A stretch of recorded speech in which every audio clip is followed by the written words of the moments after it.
Bonjour les amis, vous êtes avec les Gilets jaunes constituant 91 aujourd'hui. On est à Paris, à la fin de la manif. On est avec des collègues qui sont Gilets jaunes et syndiqués. Et on va parler tout simplement comment, on va vous prouver comment, tout simplement en moins de 5 minutes, les centrales syndicales vont trahir les syndicalistes et puis tous les salariés. Alors, allez, on le fait, on en a pour 5 minutes. Alors, il faut savoir que la CGT, toutes les centrales, que ce soit la CGT, FO, la CFDT, la CFTC et l'UNSA, font partie de la Confédération européenne des syndicats. Confédération européenne des syndicats. Alors, cette Confédération européenne des syndicats, qu'est-ce que c'est? Alors, on a été sur Wikipédia. Le collègue, il va nous le lire. Définition, la Confédération européenne des syndicats regroupe 89 organisations membres issues de 39 pays européens, ainsi que 10 fédérations syndicales représentant plus de 45 millions de membres.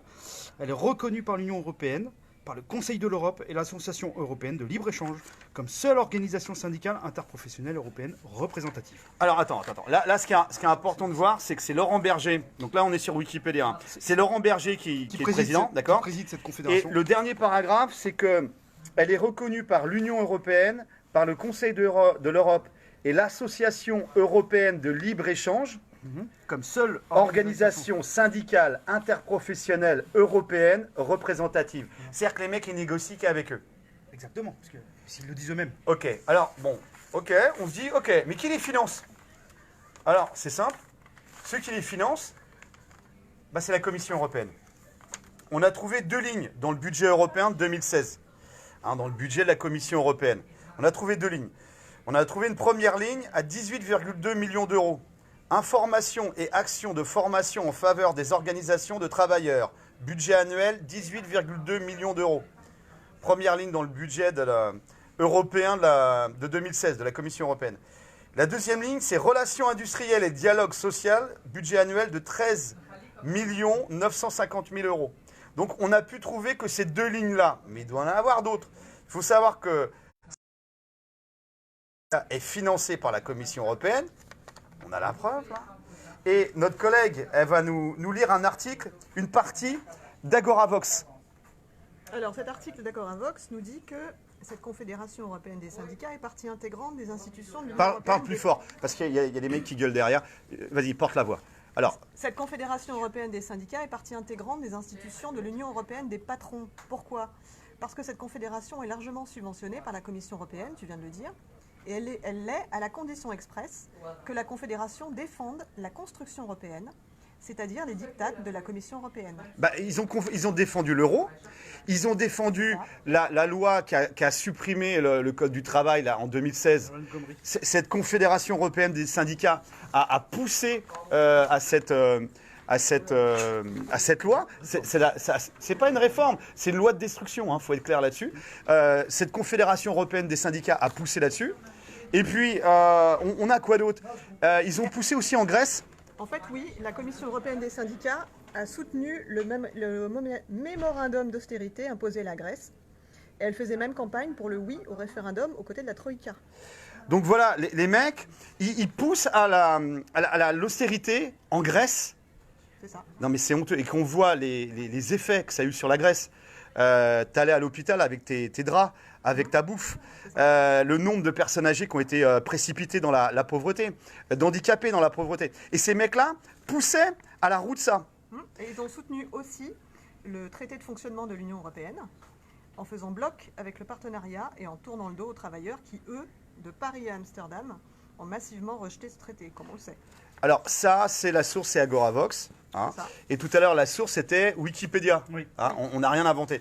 Là, on a Valérie, un collègue, qui va nous lire, en fait, une des grandes orientations de la politique économique européenne.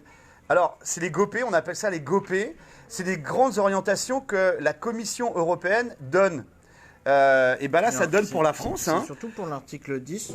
Alors, attends, juste montrer le logo. Oui. C'est-à-dire que là, on n'invente rien. Donc, voilà, Commission européenne. C'est disponible directement sur le site si vous tapez ec.europa.eu. Alors attends, j'arrive pas à faire le point. Voilà, Bruxelles, le 23 mai 2018, Commission européenne. Donc ça, c'est les GOPÉ. Et qu'est-ce qu'on dit dans les GOPÉ? Au 10e paragraphe, Alors, au 10e paragraphe, on va parler des retraites. Voilà, on dit actuellement 37 régimes de retraite coexistent en France.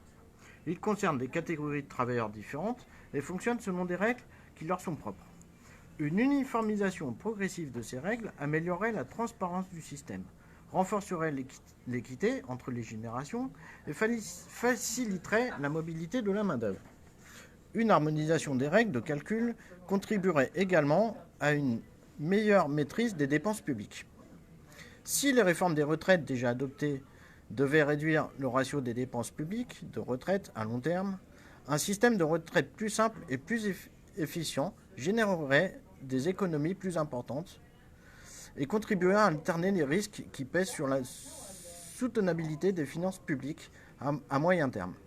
Selon une étude récente, l'alignement des différents régimes de retraite de secteur privé et public réduirait de plus de 5 milliards d'euros les dépenses publiques à l'horizon 2022. Alors, on n'invente rien. Ça vient de la Commission européenne, les grandes orientations de politique économique européenne. C'est mai 2018. Hein. Tout à fait. Et alors, cette même commission qui finance la Confédération européenne des syndicats, où on vous rappelle qu'il y a la CGT, FO, CFDT, CFTC et l'UNSA. Voilà, tout est dit. Donc, les centrales syndicales savaient très bien pour les retraites. Et les centrales syndicales, comme elles touchent de l'argent par la Commission européenne, elles vont se coucher, elles vont trahir la base. Elles vont trahir la base et elles vont trahir tous les salariés. Voilà les amis, on vous l'a démontré, on n'a rien inventé, on a juste cherché sur Internet. Et qui c'est qui dirige ça? C'est Laurent Berger. Voilà. Qui était le seul candidat. Qui était le seul candidat C'est d'ailleurs. important de le préciser quand même. Donc les amis, force et honneur, on lâche rien, c'est un appel à tous les syndicalistes de la base. Mettez devant leurs responsabilités vos chefs, toutes les centrales. Parce que, et cassez-vous, ouais, on a des collègues qui sont cassés, eux, de leur centrale, mais c'est mettez-les devant leurs responsabilités. Parce que là, en fait, ils nous font manifester, ils vous font manifester, ils vous font des jours de grève. C'est du pipeau, c'est du théâtre. Ils vont se coucher, tout est programmé. Ils le savent depuis très longtemps, ces grandes orientations politiques de la politique européenne, c'est 2018, c'est mai 2018. Et c'est eux qui financent cette Confédération européenne des syndicats où eux adhèrent.